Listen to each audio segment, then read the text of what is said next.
Gipapaspasan karon sa usa ka senador nga si Francis Chis Escudero ang sugyot balaod nung nagmando sa private higher education institution nga i-waive ang entrance examination fees suguban pang bayro nun alang sa mga kwalipikadong estudyante nga mo-apply sa pagsulod sa kolehiyo.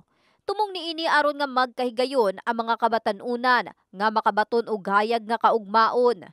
Gani sa maong sugyot pabor dinhi ang estudyante nga si Nova Purgatorio. Para sa kuha, okay lang man pa kay dili na pud maglisod ang parents pati ang estudyante po. Ang among entrance fee mangod kay magbayad mig 1K. So bali dakog tabang sa mga kay kami, pobre ra man mi nya maglisod gyud mi sa isang panginabuhi sa balay gani. Mo na dapat lang tanggalan man ba kay kuan. Di mo tanang estudyante ko maka-kuan ba maka-afford gud sa bayro nun. Ilawom sa Senate Bill 2441 kun Free College Entrance Act. Ang mga kabataang Pilipino hatagan og higayon nga makakuha og college degree ug obligado ang tulunghaan kon unibersidad.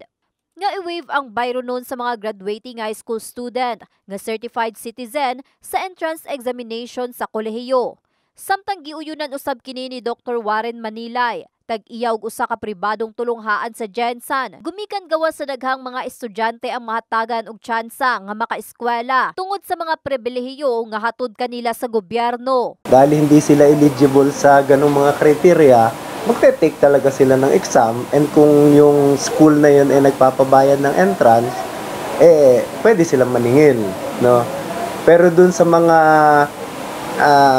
eligible and or deserving but poor, sayang naman, 'di ba? Dahil lang kulang sa pera. So kung mabibigyan sila ng ganung pagkakataon, mas maganda. Magandang encouragement ito at saka motivation. Tama lang na talagang i-waive yun ng school at maaprubahan yung bill na pinopropose. Mauusab ang kadtong anaa sa top 10% graduating class ug apil ang pamilya nga adunay hiniusang kita ubos sa poverty threshold nga gitino sa National Economic and Development Authority kun NEDA.